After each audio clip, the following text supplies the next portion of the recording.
இன்னைக்கு நம்ம ரிவ்யூ பண்ண போற வெஹிக்கிள் லெஜெண்டரி பல்சர் 150.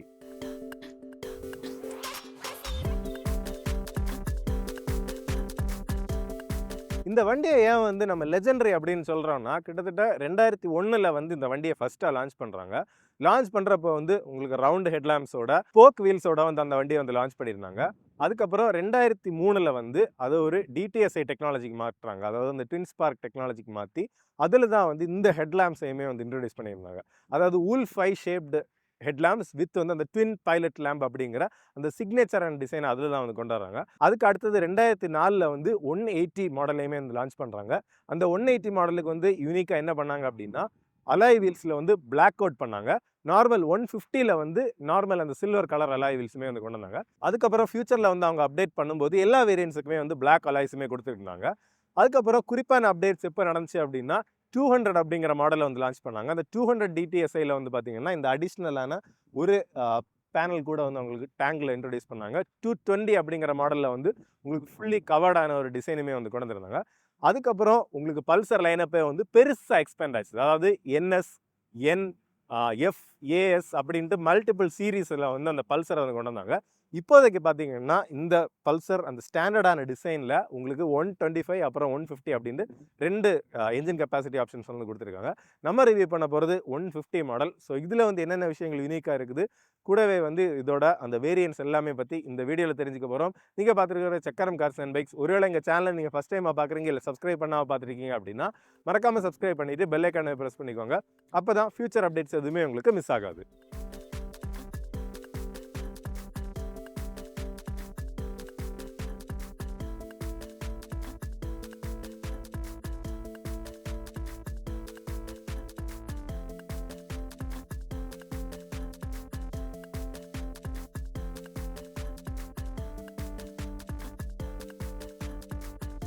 ஸோ இப்போ இந்த 150ல் என்னென்ன வேரியன்ஸில் வந்து சேல் பண்ணுறாங்க அப்படின்னு பார்த்தோம்னா, பேசிக் மாடலில் வந்து பார்த்தீங்கன்னா ஓவரால் டிசைன் நமக்கு 3 வண்டிக்குமே ஆல்மோஸ்ட் வந்து சிமிலராக தான் இருக்குது. பேஸ் மாடலாக வந்து பார்த்தீங்கன்னா analog plus digital instrument cluster வரக்கூடிய மாடல் வந்து வருது. அதுக்கப்புறம் அதில் வந்து உங்களுக்கு சிங்கிள் டிஸ்க் பிரேக்ஸ் தான் வருது. ஃப்ரண்ட் டிஸ்க் பிரேக் வித் வந்து சிங்கிள் சேனல் ஏபிஎஸோட வருது. சேம் தான் அதுக்கு அடுத்த மாடலாக இருக்கக்கூடிய இதுலேயுமே. இதில் வந்து அடிஷ்னலாக என்ன இருக்குது அப்படின்னு பார்த்தீங்கன்னா, உங்களுக்கு fully digital instrument cluster with அந்த ப்ளூடூத் கனெக்டிவிட்டியுமே வரும். கிக்கருமே வந்து இந்த 2 வேரியன்ட்லையுமே வருது. இதுக்கு டாப்பாக இருக்கக்கூடிய வேரியன்ட் என்ன அப்படின்னு பார்த்தீங்கன்னா, ஸ்பிளிட் சீட் மாடலாக வந்து கொடுத்துருக்காங்க. அதில் மெயினாக சேஞ்சஸ் வரக்கூடியது ஸ்பிளிட்டான சீட்ஸ் வரும். உங்களுக்கு கிராப் ரயிலுமே வந்து ஸ்பிளிட்டாக வந்து கொடுத்துருக்காங்க. அதுக்கப்புறம் இந்த டயர் ஹக்கர் வந்து அதில் வந்து கொடுக்கல. கிக்கர் வந்து அந்த டாப் வேரியண்ட்டில் வந்து உங்களுக்கு கொடுக்கல. ஸோ இதுதான் வந்து அந்த 3 வேரியண்ட்டாக அவங்க பிரிச்சிருக்கிறது. கூடவே இந்த ஐகானிக்கான பல்சர் டிசைனில் அந்த பல்சர் 125 அப்படிங்கிற மாடலுமே இருக்குது. அதுலேயுமே சிங்கிள் சீட், ஸ்பிளிட் சீட் அப்படின்ட்டு 2 வேரியண்ட்டுமே வந்து கொடுத்துருக்காங்க. இன்னொரு விஷயம் என்னன்னா, அந்த டாப் வேரியண்ட்ல உங்களுக்கு ரியர்லையுமே டிஸ்க் பிரேக் வரும் இந்த 150 மாடலுக்கு. ஸோ இப்போ இந்த வண்டியோட டிசைன் எப்படி இருக்கு அப்படிங்கிறத வந்து பார்த்துப்போம். ஸோ ஃப்ரண்ட்ல வந்து பார்த்தீங்கன்னா, நம்ம ஹைலைட்டாக அந்த சொன்ன வூல்ஃப் ஐ டிசைனில் இருக்கக்கூடிய அந்த ஹெட்லாம்ப் கிளஸ்டர் தான். அந்த ஹெட்லாம்ப் யூனிட்டே வந்து பார்த்தீங்கன்னா அன்னையிலேருந்து, அதாவது கிட்டத்தட்ட 2006ல் வந்து அப்டேட் பண்ண மாடல் இப்போ வரைக்கும் அது அப்படியே வந்து மெயின்டைன் பண்ணி ஒரு சிக்னேச்சராக மெயின்டைன் பண்ணியிருக்காங்க. ஹாலஜன் ஹெட்லாம்ப்ஸ் தான் கொடுத்துருக்காங்க. அந்த ட்வின் பைலட் லேம்ப்ஸுமே வருது. அதுக்கப்புறம் ஸ்டாண்டர்டாக உங்களுக்கு இண்டிகேட்டர் வருது. ஸோ இதில் வந்து ஒரு கார்பன் ஃபைபர் மாதிரியான ஒரு டெக்ஸ்சர் டிசைனுமே கொடுத்து இந்த ஃப்ரண்ட் மட்கார்டு வந்து கொடுத்துருக்காங்க. உங்களுக்கு இந்த ஹையர் வேரியன்ட், அதாவது டுவல் டிஸ்க் ஸ்பிளிட் சீட் வரக்கூடிய இதில் வந்து பார்த்தீங்கன்னா மட்கார்டுமே சின்ன ஒரு வித்தியாசம் இருக்குது. இதில் வந்து இன்னும் கொஞ்சம் பீஸ் ஆட் பண்ணி இதில் அப்படியே வந்து உங்களுக்கு ஷாக் அப்சர்வரில் லைட்டாக அப்படி கவர் ஆகி வரது மாதிரி வந்து கொடுத்துருக்காங்க. டெலிஸ்கோபிக் ஃபோர்க் தான் வந்து ஃப்ரண்டில் கொடுத்துருக்காங்க. Front disc brake with single channel ஏபிஎஸோடய வரும். உங்களுக்கு வீலோட சைஸுமே பார்த்தீங்கன்னா உங்களுக்கு 17 இன்ச் வரக்கூடிய வீலுமே வருது. உங்கள் டயரோட சைஸுமே வந்து 80/100 இருக்கக்கூடிய உங்களுக்கு டயருமே வந்து கொடுத்துருக்காங்க. உங்களுக்கு வீல்லையுமே நீட்டான ஒரு ஸ்டிக்கரிங் கொடுத்து அந்த டிசைன் சூப்பராகவே கொடுத்துருக்காங்க. அதுக்கப்புறம் கீழே வந்து பார்த்தீங்கன்னா லோவர் போர்ஷனில் ஃபைபரில் வந்து உங்களுக்கு ஒரு என்ஜின் கவர் மாதிரி வந்து கொடுத்துருக்காங்க. அந்த டிசைன் ஆஸ்பெக்ட்டுக்கு அதுவுமே வந்து நல்லா இருக்குது. அப்புறம் டேங்க்குமே வந்து உங்களுக்கு அந்த ஒரு டுவல் பேனலாக வந்து கொடுத்துருக்காங்க. அந்த பேனல் ஃபிட் அண்ட் ஃபினிஷன்லாம் வந்து சில இடங்களில் கொஞ்சம் இன்கன்சிஸ்டன்ட் தான் இருக்குது. இது வந்து கொஞ்சம் குவாலிட்டி இன்னும் மெயின்டைன் பண்ணாங்கன்னா இன்னும் சூப்பராக இருக்கும். 150 அப்படிங்கிற ஸ்டிக்கரிங் வந்து உங்களுக்கு பெருசாக வந்து இதில் கொடுத்துருக்காங்க. 3Dயில் பல்சர் லோகோ 15 லிட்டர்ஸ் வரக்கூடிய ஃபியூல் டேங்குமே வருது. ஸோ அதுவுமே ஒரு நல்ல விஷயம் தான். இந்த வேரியண்ட்டில் உங்களுக்கு கிக்கர் வந்துடுது. மற்றபடி ஸ்டாண்டர்டாக என்ஜின். அதுக்கப்புறம் வந்து உங்களுக்கு இதில் வந்து சைடில் தெரியாமல் நம்ம டிராஃபிக்கில் கூட வந்து சைலன்சரில் டேரெக்டாக கால் படாமல் இருக்கிறதுக்கு ஒரு சின்ன ப்ரொவிஷன் கொடுத்துருக்காங்க. மற்றபடி பேசஞ்சருக்கான ஃபுட் ரெஸ்ட் உங்களுக்கு ஆல் பிளாக் கலரில் வரக்கூடிய எக்ஸாஸ்ட் பைப்புமே வருது. ரியர் டயரை பொறுத்தவரையில் உங்களுக்கு 17 இன்ச் வரக்கூடிய டயர் தான் உங்களுக்கு 100/90 வந்து இதில் கொடுத்துருக்காங்க. அந்த ஸ்ப்ளிட் சீட் வரக்கூடிய வேரியண்ட்டில் பார்த்தீங்கன்னா 120 விட்த் இருக்கக்கூடிய டயருமே வந்து போட்டிருந்தாங்க. அதில் வந்து இந்த டயர் ஹக்கர் இல்லை, இதில் வந்து உங்களுக்கு டயர் ஹக்கர் வந்து கொடுத்துருக்காங்க. அதுக்கப்புறம் அந்த நைட்ராக்ஸ் ஃபீல்டு வந்து அந்த ஷாக் அப்சர்வரும் கொடுத்துருக்காங்க. ப்ரீலோடுமே வந்து நம்ம அட்ஜஸ்ட் பண்ணிக்கலாம். அதுக்கப்புறம் இந்த பேக் பேனலுமே பார்த்தீங்கன்னா இந்த ஷார்ப்பான பேனல் வித் அந்த 2ஆக பிரிஞ்சு இருக்கக்கூடிய அந்த எல்இடி டெயில் லேம்புமே வந்து கிட்டத்தட்ட அந்த 2006 இருந்து வரக்கூடிய அந்த ஒரு சிக்னேச்சரான டிசைன் தான். உங்களுக்கு அந்த டைம்ல எல்லாம் இதில் வந்து அந்த டிடிஎஸ்ஐ அப்படின்ட்டு உங்களுக்கு அந்த பிராண்டிங்குமே வரும். ஸோ அது அந்த காலத்தில் ரொம்ப ஒரு ஐகானிக்கான விஷயமா இருந்துச்சு. அதுக்கப்புறம் உங்களுக்கு எக்ஸ்ட்ராவாக அந்த லைசன்ஸ் பிளேட்டுக்கு அந்த லைட்டுமே வந்து கொடுத்துருக்காங்க, லைசன்ஸ் பிளேட்டுக்கான ப்ரொவிஷன். அதுக்கப்புறம் உங்களுக்கு கம்பெனி ஃபிட்மெண்ட்டாகவே வந்து உங்களுக்கு சாரி கார்டு வித் வந்து அந்த லேடிஸ் ஃபுட்ரஸ்மே வருது. உங்களுக்கு கியர் லீவருமே பார்த்தீங்கன்னா இந்த வேரியண்ட்டில் உங்களுக்கு டபுளாகவே வருது. அது ஃப்ரண்ட்லேயும் பேக்லேயும் லிவர் வர்ற மாதிரி இருக்குது. அந்த ஸ்ப்ளிட் சீட் அப்புறம் அந்த ரியர் டிஸ்க் வரக்கூடிய அந்த ஹையர் வேரியண்ட்டில் பார்த்தீங்கன்னா ஃப்ரண்ட் மட்டும்தான் வந்து உங்களுக்கு அந்த இதுவுமே வந்து கொடுத்துருக்காங்க. ஸோ இதுதான் வந்து மேஜர் டிஃபரன்சஸ். அப்படி நீட்டாக கவர் பண்ணியிருக்கோம். இந்த டிசைனை பற்றின உங்களோட கருத்துக்கள் என்ன அப்படிங்கிறத கமெண்ட் செக்ஷனில் சொல்லுங்கள். இப்போ ஏறி உட்காந்து பார்ப்போம். வண்டியோட வெயிட் பார்த்தீங்கன்னா இந்த சிங்கிள் டிஸ்க் மாடலுக்கு வந்து உங்களுக்கு 148 கிலோவும், டுவல் டிஸ்க் மாடல் போனீங்க அப்படின்னா 150 கிலோவும் வந்து வெயிட் வருது. இன்னும் 2 சின்ன விஷயங்கள் வந்து கொஞ்சம் சேஞ்ச் ஆகுது. என்ன அப்படின்னு பார்த்தோம்னா இதில் வந்து 31 மில்லிமீட்டர் விட்த் இருக்கக்கூடிய டெலஸ்கோபிக் ஃபோர்க் வருது.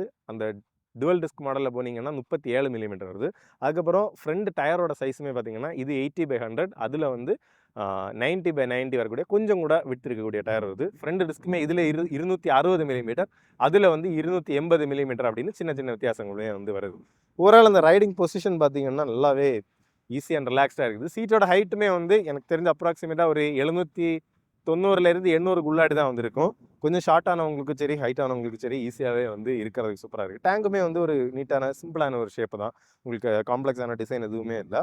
அதுக்கப்புறம் பார்த்தீங்கன்னா அப்படி கொஞ்சம் கமிட்டடாக, அதே நேரத்தில் கொஞ்சம் ஸ்போர்ட்டியாகவும், அதே நேரத்தில் சிட்டியில் ஓட்டுறதுக்கு கொஞ்சம் ரிலாக்ஸ்டாகவும் இருக்கக்கூடிய ஒரு நல்ல ரைடிங் பொசிஷனுமே வந்து கிடைக்குது. இப்போ வந்து ஸ்டார்ட் பண்ணியுமே வந்து பார்ப்போம்.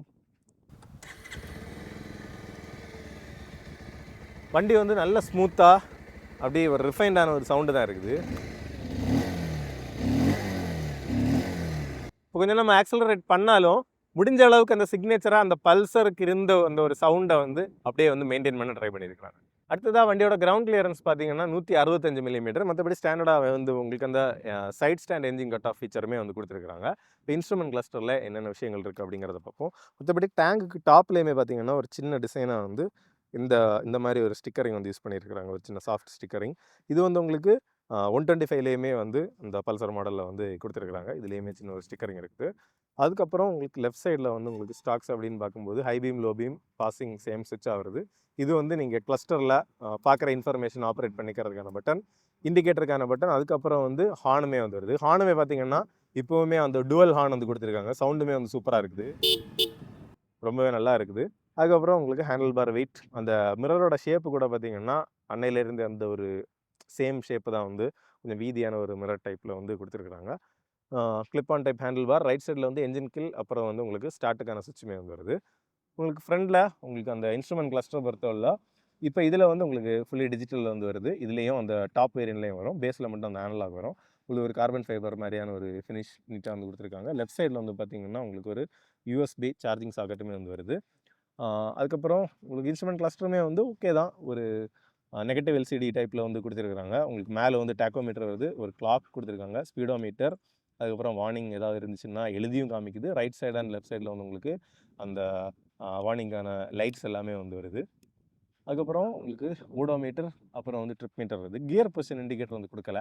ஸோ கியர் பொசிஷன் இண்டிகேட்டர் கொடுத்துருந்தாங்க அப்படின்னா கண்டிப்பாக அது வந்து ஒரு யூஸ்ஃபுல் ஃபீச்சராக வந்து இருந்திருக்கும். ஓகே தான். கூடவே இதில் பார்த்தீங்கன்னா உங்களுக்கு அந்த ப்ளூடூத் கனெக்டிவிட்டியுமே வந்து பண்ணிக்கலாம். ஸோ அதில் வந்து பேசிக்கான அந்த கால் அலர்ட்டு, எஸ்எம்எஸ் அந்த மாதிரி விஷயங்கள் வந்து உங்களுக்கு இங்கே நோட்டிஃபிகேஷன் வரும்.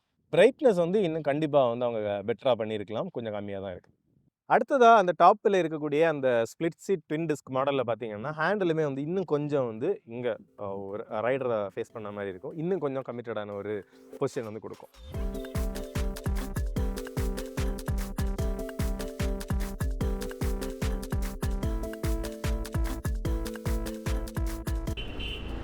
இப்போ நம்ம இந்த பல்சர் 150யோட ரைட் ரிவ்யூ வந்து பார்ப்போம். என்ஜின் வந்து பார்த்திங்கன்னா 150cc என்ஜின். உங்களுக்கு 14 PS ஆஃப் பவர், அப்புறம் வந்து 13.25 நியூட்டன் மீட்டர் ஆஃப் டார்க் வந்து ப்ரொடியூஸ் பண்ணக்கூடிய என்ஜின். உங்களுக்கு அந்த செக்மெண்ட்டுக்கு ரீசனபிளான பவர் அவுட்புட்டு தான். ஒரு ஸ்மூத்தான ஒரு 5 ஸ்பீடு கியர் பாக்ஸுமே வந்து யூஸ் பண்ணியிருக்கிறாங்க. மெயினாக அந்த ரைடிங் பொசிஷன் வந்து அப்படி யூனிக் டு த பல்சர் அப்படின்னு தான் கண்டிப்பாக சொல்லணும். கொஞ்சம் ஷார்ட்டாக இருக்கக்கூடிய ஒரு ரைடிங் பொசிஷன். ஹேண்டில் பாருமே வந்து உங்களுக்கு கிளிப் ஆன் டைப்பில் கொடுத்துருக்கிறதுனால அப்படியே வந்து ஷார்ட்டாக தான் வந்து கொஞ்சம் அப்படி வண்டி நம்ம கைக்குள்ளே இருக்கிறது மாதிரி ஒரு ஃபீல் இருக்கும். நம்மளும் கொஞ்சம் ரொம்ப ரிலாக்ஸ்ட் ரைடிங் பொசிஷன். எனக்கு என்னோட ஹைட்டுக்கு வந்து அப்படி ரொம்ப ரிலாக்ஸ்டு பொசிஷன் கிடையாது, கொஞ்சம் கம்மிட்டடாக இருக்கிறது மாதிரி தான் இருக்குது. நல்ல ஷார்ட்டான மக்களுக்கு கொஞ்சம் கூட ரொம்பவே ஈஸியாக இருக்கும். அப்படி நல்லா ஸ்மூத்தாக இருக்குது. சிட்டி ரைடிங்க்கு ரொம்ப வந்து அப்படியே ரிலாக்ஸ்டாக ஓட்டுறதுக்கு சூப்பராக இருக்குது. பார்த்திங்கன்னா 30 கிலோமீட்டர் அந்த ஸ்பீடுக்கு நம்ம வர்றோம். 5th கியர் அப்படியே ஸ்மூத்தாக லைட்டாக ஆக்சிலரேட் பண்ணி எடுத்தேன். அப்படியே நீட்டாக வந்து அந்த பவருமே வந்து நமக்கு கிடைக்குது. ஸோ அதுதான் நமக்கு மெயினான ப்ளஸ் பாயிண்ட்டு. ஸோ ஃப்ரீக்வெண்ட்டாக நம்ம கியர் வந்து சும்மா அடிக்கடி சேஞ்ச் பண்ணிகிட்ருக்கணும் அப்படிங்கிற அந்த கான்செப்டே வந்து இல்லாமல் நமக்கு ஈஸியாக அப்படியே வந்து வண்டியை ஓட்டிகிட்டே இருக்கலாம் ரிலாக்ஸ்டாக. மற்றபடியும் இந்த குண்டு குழிகள்லையும் நமக்கு அந்த ரைடிங் கம்ஃபர்ட் இல்லைனா சஸ்பென்ஷனோட அந்த கம்ஃபர்ட்டுமே வந்து ஓவரால் நல்லா பெட்டராக கொடுக்கக்கூடிய ஒரு வெஹிக்கிள் தான் பல்சர். அதுவே பஜாஜ் பைக்ஸும் நம்ம இது வரைக்கும் வந்து ரிவ்யூ பண்ண பைக்ஸ் மோஸ்ட்லி வந்து நம்ம சொல்லியிருப்போம், பஜாஜ் வந்து இந்த ரைட் கம்ஃபர்ட் விஷயத்தில் எப்போவுமே நல்ல ஒரு பெட்டரான கம்ஃபர்ட்டுக்கு டியூன் பண்ணியிருப்பாங்க அப்படிங்கிறதுமே. ஸோ அந்த விதத்துலேயுமே அது ஒரு பாசிட்டிவான ஆஸ்பெக்ட் தான். கொஞ்சம் டக்குன்னு உங்களுக்கு ஒரு ஓவர்டேக்கிங் வேணும் அப்படின்னா கூட உங்களுக்கு அதுக்கான பவர் இருக்குது. என்ஜின் வந்து ஆனால் உங்களுக்கு லோவர் எண்டுக்கு தான் நல்லா நீட்டாக வந்து டியூன் பண்ணியிருக்கிறாங்க. டாப் எண்ட் வந்து உங்களுக்கு பெரிய பவர் வந்து அப்படி பஸ்ட்டாக தெரியாது. இப்போ அடுத்ததான் வந்து பார்த்திங்கன்னா ஸ்லோவாக ஓட்டும்போது அந்த கியர் அப்புறம் வந்து கிளச்சோட ஆக்ஷனை பொறுத்தவரையிலையும் நமக்கு வந்து பரவாயில்ல. கிளச் வந்து இப்போ மற்ற பல்சர்ஸ் இந்த N150 N160 எல்லாம் கம்பேர் பண்ணும்போது அதெல்லாமே வந்து அல்ட்ரா லைட்டாக வந்து இருக்கும். பட் இது அப்படி லைட்டாக தெரியல, அதோட கொஞ்சம் ஒரு ஹெவினஸ் இருக்குது கியரில்.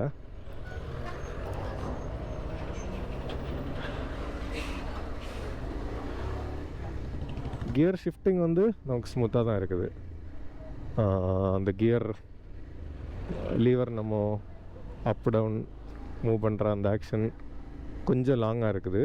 மற்றபடி ஸ்மூத்தாக வந்து ஷிஃப்ட் ஆகுது, அதில் வந்து பெரிய பிரச்சனை இல்லை.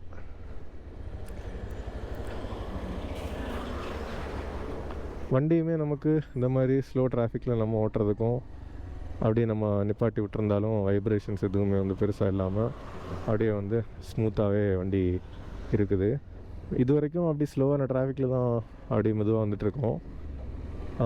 ஒரு 50 வரைக்கும்லாம் வரும்போது நமக்கு வைப்ரேஷன்ஸே பெருசாக தெரியல, அப்படியே வந்து நல்ல ஸ்மூத்தாக நமக்கு வண்டியுமே நல்லா ரிஃபைண்டாக தான் ஃபீல் ஆகுது. இப்போ நம்ம கொஞ்சம் ஃப்ரீயாக ஆக்ஸலரேட் பண்ணி ஓட்டி பார்ப்போம். ஆக்சுவலாக கிட்டத்தட்ட ஒரு 5000 RPMக்கு மேலே தான் வந்து கொஞ்சம் நோட்டிஸபிளாக வைப்ரேஷன்ஸ் உங்களுக்கு தெரியுது. ஒரு 70 வரைக்கும் எல்லாம் ஸ்பீட் ஈஸியாக வந்து வருது. அதுக்கு மேலேயும் உங்களுக்கு பவர் இருக்குது.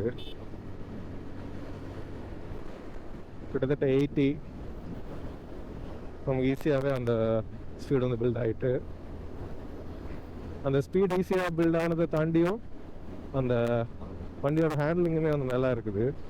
அப்படி வண்டி லைட்டாக அதே நேரத்தில் கொஞ்சம் நிம்பிளாக நம்ம சொல்கிறத கேட்குற மாதிரி. இப்போ அந்த 2 கார்னர்ஸ் எல்லாம் நம்ம வளைவுகளில் அப்படி கேஷுவலாக திருப்பும் போதும் வண்டி கரெக்டாக நம்ம கண்ட்ரோலில் இருக்குது. இது வரைக்கும் அந்த 80 வர்றது வரைக்கும் நமக்கு பெருசாக அப்படி வைப்ரேஷன்ஸ் வந்து ஃபீல் ஆகலை. ஸோ பிரேக்கிங்குமே வந்து பரவாயில்ல, அந்த இடத்துல அப்படி ஸ்மூத்தாக ஸ்லோ ஆச்சுது.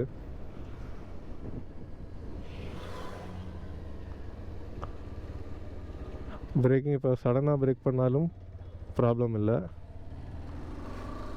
நமக்கு அப்படி ரொம்ப நோஸ் டிப் எதுவும் ஆகாமல் ஓரளவுக்கு நல்ல கண்ட்ரோல்டான பிரேக்கிங் இருக்குது. இப்போ நீங்கள் அந்த ஸ்ப்ளிட் சீட் இருக்கக்கூடிய மாடல் போனீங்க அப்படின்னா உங்களுக்கு பேக்லேயுமே டிஸ்க் பிரேக்ஸ் வரும். ஸோ அதில் வந்து உங்களுக்கு இன்னுமே பெட்டரான பிரேக்கிங் கிடைக்கும்.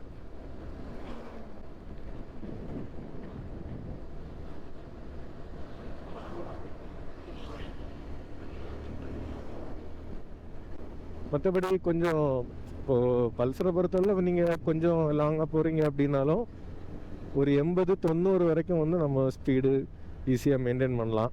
அதுக்கு மேலே எல்லாம் எப்போயாச்சும் நமக்கு ஜஸ்ட்டு போய் பார்க்குறதுக்கு வேணால் ஒரு 100 எல்லாம் டச் பண்ணிக்கலாம். மற்றபடி டெய்லி நம்ம அந்த மாதிரி யூஸ் பண்ணோம் அப்படின்னா கொஞ்சம் என்ஜின் ஸ்ட்ரெயின் ஆகும்.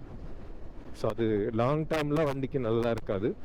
ஸோ ஒரு 80 அந்த ரேஞ்சில் வந்து நம்ம கீப் பண்ணோன்னா வண்டிக்கும் அந்த ரொம்ப வருஷம் நம்ம யூஸ் பண்ணும்போதும் வண்டி சூப்பராக இருக்கும், கூடவே நமக்கும் வந்து நல்லாவே வந்து பாதுகாப்பாக இருக்கும். வைப்ரேஷன்ஸ் அப்படின்னு பார்த்தோன்னா இப்போ 80க்கு மேலே போனால் தான் வந்து கொஞ்சம் வைப்ரேஷன்ஸ் தெரியுது. அதுலேயுமே வந்து 80க்கு மேலே கூட வந்து ஓரளவுக்கு நல்லாவே கண்ட்ரோல்டாக தான் இருக்குது. அப்படி பயங்கரமான வைப்ரேஷன் எதுவுமே நமக்கு ஃபீல் ஆகலை. ஸோ அந்த விதத்தில் நீட்டாகவே வந்து வண்டியை டியூன் பண்ணியிருக்கிறாங்க. ஸோ இந்த லெஜெண்டரியான பல்சர் 150யோட ஒரு கன்க்ளூஷன் அப்படின்னு சொல்லணும்னா, அந்த சேம் டிசைனை வந்து அவங்க மெயின்டைன் பண்ணியிருக்கிறதும் கண்டிப்பாக நான் பாசிட்டிவாக தான் வந்து பார்க்குறேன். என்னென்னா அந்த பல்சர் லைனப்பை வந்து ரொம்ப பெருசாக வந்து வேரியஸ் ஐட்ரேஷன்ஸில் வந்து என் அப்படின்னு மல்டிபிள் சீரீஸில் வந்து கொண்டு வந்துட்டாங்க. பட் இதை வந்து அப்படியே ஐகானிக்காக வச்சுட்டு அந்த ஒரு ஃபேன் பேஸ் யங்ஸ்டர்ஸுக்கு வந்து கரெக்டாக இதை வந்து ஒரு தனி வேல்யூவில் வந்து வச்சுருக்காங்க. நல்ல ஒரு அஃபோர்டபுளான ப்ரைஸிங்லேயுமே வந்து கொடுத்து டீசெண்டான ஃபீச்சர்ஸுமே வந்து கொடுத்துருக்காங்க. பட் ஒரு நெகட்டிவ் என்ன அப்படின்னு பார்த்தோம்னா அந்த ஃபிட் அண்ட் ஃபினிஷ் வந்து ஓவரால் கண்டிப்பாக வந்து அவங்க இன்னுமே பெட்டர் பண்ணலாம். இன்னொன்று பழைய பல்சர்ஸ் வந்து அந்த அளவுக்கு ரொம்ப ரிலையபிளாக இல்லை. என்ன ரொம்ப ரஃபாக யூஸ் பண்ணுறவங்களுக்கு சீக்கிரமே வந்து அது வந்து ரொம்ப வார்ன் அவுட் ஆகிற ஒரு கண்டிஷன் வரும். பட் இப்போ இருக்கிற வண்டிகள் வந்து கரெக்டாக நம்ம சர்வீஸ் மெயின்டைன் பண்ணோம் அப்படின்னா கண்டிப்பாக வந்து லாங் டேர்ம் மெயின்டைன் பண்ணலாம். ஓவரால் அந்த லைனப்புமே வந்து இப்போ கம்பெனி வியூவில் வந்து பார்த்தோம்னா எந்த பட்ஜெட்டில் வேணாலும் ஒரு பையருக்கு வந்து வண்டி வந்து வாங்கிட்டு போகலாம். வெரைட்டி ஆஃப் ஸ்டைல்ஸில் வந்து வண்டி கொடுக்குறாங்க. பட் சிலருக்கு அது கொஞ்சம் கன்ஃபியூஷனாகவே இருக்கலாம். இருந்தாலும் அந்த ஒரு ஐகானிக்கான ஒரு ரைடிங் பொசிஷன் கூட வந்து நல்ல ரிஃபைன்டான ஒரு மோட்டருமே வந்து மெயின்டைன் பண்ணி டீசெண்டான ஒரு ஹைவே ஸ்பீட்ஸ் நல்ல ஒரு மைலேஜுமே கொடுக்கும். என்னென்னா கரெக்டாக ஓட்டினீங்க அப்படின்னா 50லேருந்து 55 வரைக்கும் பழைய பல்சர்ஸ்லேயே வந்து ஈஸியாக எடுக்கிறவங்க எங்களுக்கே வந்து தெரிஞ்சவங்க இருக்கிறாங்க. ஸோ அப்படி பார்க்கும்போது கண்டிப்பாக ஓவரால் ஒரு நல்ல வேல்யூ ஃபார் மணி பையாக தான் இந்த பல்சர் இருக்குது. உங்களோட கருத்துக்கள் என்ன அப்படிங்கிறத கமெண்ட் செக்ஷனில் சொல்லுங்கள்.